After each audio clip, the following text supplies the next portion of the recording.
Hi there and welcome to Transpo Trailer Sales. Today we'll be walking you through your 2016 Wildwood 27 RLSS. We're just going to start off at the back of the unit. You got your spare tire located right at the back here. And then in the bumper tube, you pull this little cap off. And this typically is where you're going to want to keep that sewer hose. We currently have a brand new one in the front compartment, which is why there's not one in here now. But that's where you want to keep that after your first use. And then further up ahead of you here, you got your main power cord. The cord is about 10 feet long once fully extended. It does just tuck into the unit here. And if you follow the cord back, you got your standard 30 amp plug-in. Most campsites should have this and you can plug right on in. But let's say you have the unit at home and you want to run that fridge, or your campsite only has 15 amp service, which is a standard household plug. We do include a 15 amp park adapter. Just keep in mind when you're going down to 15 amps of power. It's only really to run your fridge and your lights. You're not going to run the air conditioner off that, as it probably will trip your breaker. Got your cable satellite inlets right here. Then you got your city water connection, so if you're out of site with service, you can thread a garden hose in there, turn it on. It's going to pressurize all of those lines without the need to run your water pump. Right down below, you got your sewer outlet. So that cap works pretty simple. Twist it off. Your sewer hose is going to have the same ears this one does.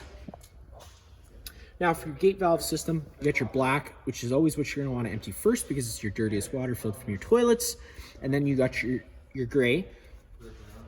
This is a two-step process. So you got this valve, which comes from this section here. And then you do have a second valve at the back there. So typically what I would do is I would open up this valve first and then that back valve that you pointed at right now.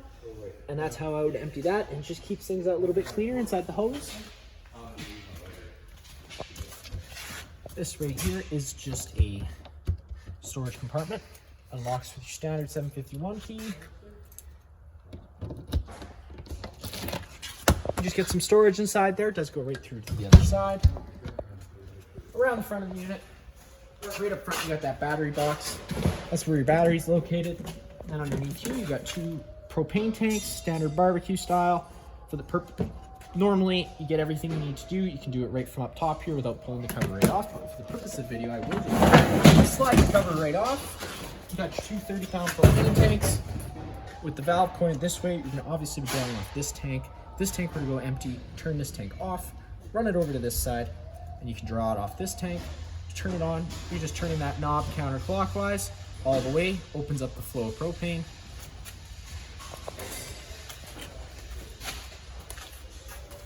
On this side here, if you're opening up that front compartment, you do got your starter kit. It is where you're going to find that 10-foot sewer hose, a 15-foot water hose, and some other miscellaneous goodies, including a 15 amp park adapter, which I've already told you about. On the wall here, strapped to the wall, that is the manual override for your jack system. Your jacks are electric, but in case there were ever to be an issue on the passengers or the driver's side of the jacks, there is a manual override, but most cases you're just using the button. It's pretty simple. Hit and hold that button, extend. Your feet are going to make their way down to the ground, and once the feet contact the ground, just letting it wind up, not putting any extra torque on it, because it is a stabilizer jack. It's not for leveling, and then to retract them, it's just as simple as hitting the retract button, and they retract back up. Again, very important to note that this isn't for leveling, it is just for stabilizing. You're going to have two entry doors. This entry door is going to go right into that hallway, right by the bathroom door and your bedroom door. So today we are going to enter through the back door. You got your fridge service port, not much you need to worry about there. Whenever your furnace is on, this will be blowing out hot air, so just be mindful of that. So, your hot water service port, just opening that guy up. Main thing you need to worry about, whenever you first get to your campsite, hitting that pressure relief valve. There should be a shot of water coming out of there, letting you know that the tank's full. We do currently have this unit winterized, so that's why you're not seeing that shot of water. I'm going to go over a reset procedure. Once we get inside, the button I'm referring to is just right here. 1.125" drain bolt right down here at the bottom. It's also an anode rod, so it helps for that hard water, but it does wear out over time, so just keep an eye on it. You got your fresh water fill, so if put a garden hose in there, turn it on, and that's what's going to fill your fresh tank, and that's what your water pump draws off of. And then right down below, you're going to have your fresh tank drain. And then right underneath this fender skirt, you got two caps. Taking those caps off, that's your two low point drains. So if you want to drain all the water out of the lines because you don't want it going stale or stagnant, or if you're doing any work on the faucets, be a good place to start just so you cause yourself less of a mess inside. The control for your rear jack system is right here. It does work the same way as the front. You get inside, you're just taking those stairs, pulling them out, pull the bottom stair out. One more, flip down, you got your stair. You take your assist handle, push it up, move it 90 degrees, it'll lock in place and allow you to open up that door. Once we open up that door, just take a note of the way the sofa is arranged in here right now. It does have to be that way because if it were in place in that corner, it's going to contact that slide out. We don't want that because it would cause damage. So just be mindful when you're running the slides in or out.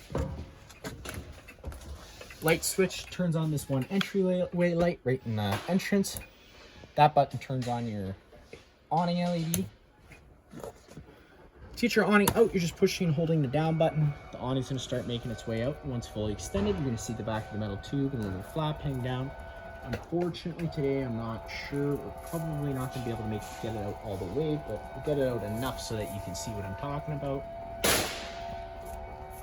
Whenever you are putting this out, just keeping an eye on the wind speed. That is about all we're going to be able to go today. Back to the wind speed thing. Once you get to about 5 km/h winds, making sure you pull that awning back in, that way you don't run the risk of ripping your fabric or bending your arms.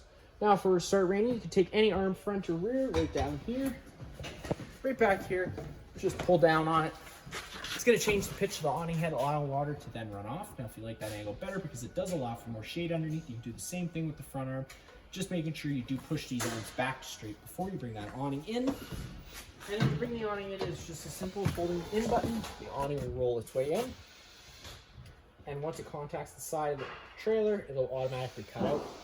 Then we got your slide out operation.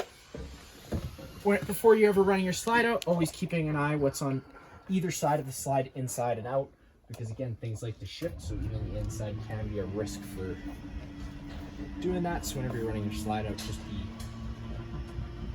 mindful of that. Once that slide out's fully extended, you're gonna hear the clicks of the motor, and that's when you know you're fully extended.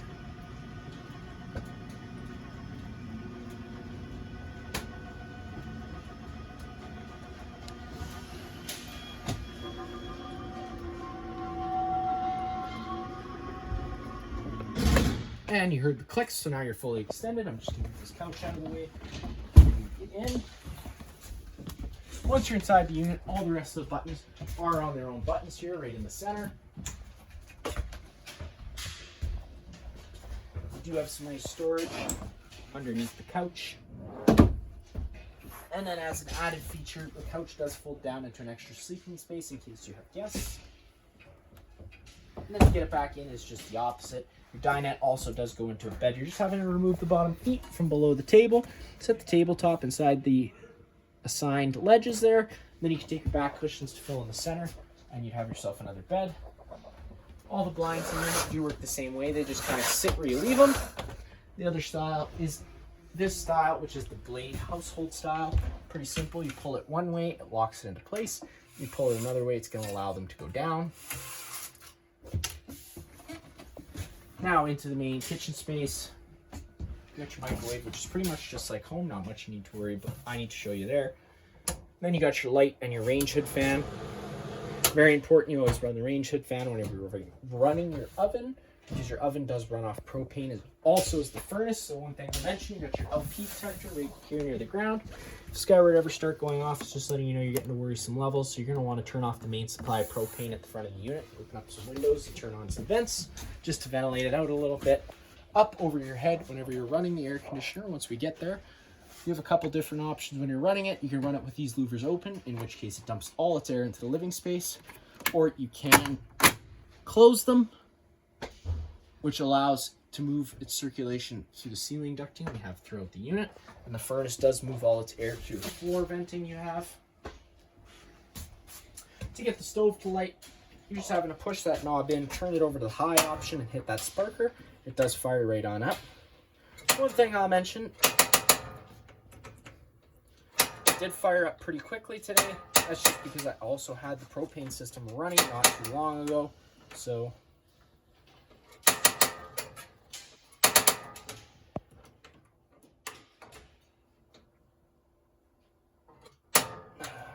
I am not sure why that burner, oh there we go, now the burner comes on. So like I said, there could have just been some air getting in there from me turning it off and turning it on right away. But as you can see, it all does light up. Again, just whenever you've had the system off for a while, it allows air into the system, so just be mindful of that. And then to get the stove to light, it's just as simple as turning this knob over to the pilot option, pushing and holding it in. And then you would just have to hold your lighter right below by that gas orifice you see down in the back there, and it would hold the pilot, light the pilot. Once the pilot's lit, you can let off the button. The pilot should hold its own, and it'll allow you to go up to your desired temperature, and it would fire right on up. Inside this cabinet here, I'm going to open it up. You're going to notice that is where you get access to your water pump for winterization. And your water heater also runs behind there, and that's where you're going to get access right through back here. So those bypass valves for winterization. You can also pull off this front panel, which is an option. Your Dometic fridge is 12-volt gas fridge and freezer. Down below, you're going to notice this little fin here. The further you slide this plastic piece up the fin, the colder the fridge is going to get. Controls for it are just right at the top here. Pushing the on button. With this button flush, you're on auto, so it's going to first search for shore power or 12-volt power.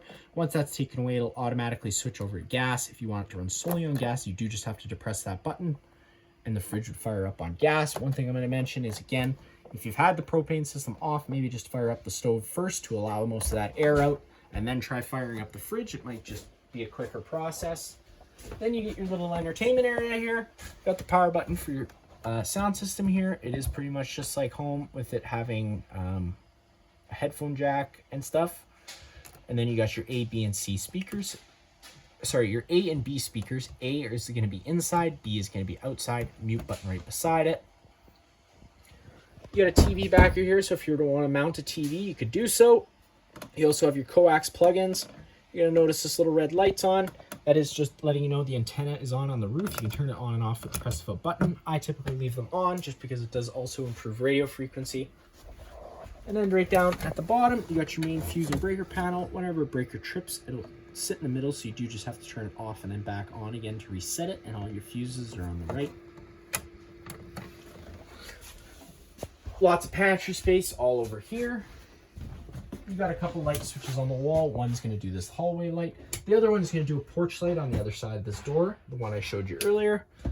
Then on the wall, you got your thermostat for the heating and cooling system. Pushing that button once, it'll get you into your fan mode. Now, when you're in this fan mode, this is also how you control your fan for your air conditioner. So if you wanted to change your air conditioner speed, you do have to go and circle back to fan. When you're in fan, you got automatic, which is the option I recommend leaving it on, because it'll make the air conditioner an on-demand system, so kick in and out as needed. But if you want to run that fan on high full time, you could do so just by leaving it on high. Now you can also just run the fan, and it'll circulate air throughout the unit. No heating or cooling involved. It's the same thing on a low fan. I'm just going to circle it back to automatic, and then we'll jump over to cool. Now whenever you're in cool, pushing the up or down buttons at any time changes your set temperature you want the room at. One more time, we'll bring you down to furnace. Again, up or down to change your set room temperature you desire. Once you fire up that furnace, whenever you go to turn it off, it is going to run for an additional 3 minutes, so just be mindful of that. One more time, it goes back to off. Inside the bathroom, light switches on your left, sink, shower, sink, shower, storage space. And then on the wall, you got your main DFI plug. If you ever have an outlet that doesn't work, this would be the first place I'd look. You got test on the bottom, reset in the middle. Like I said, if you ever had an outlet that doesn't work, so it would be just the first quick check I would do, just to be sure it's not tripped. Now, taking a step into the bedroom, you're going to notice this sliding door has this little rubber strap. Very important, you keep that strapped whenever you're moving. Otherwise, this door does move freely and can cause damage during travel. Got another TV backer in the wall here if you want to mount a TV in the bedroom. Plug-ins up top as well. This is the fire exit. Pretty simple. Pull this red tab, take your red handle, hop on out of the unit. The screen does pop right out of place. In the bedroom, you do have your standard Blade household style blades.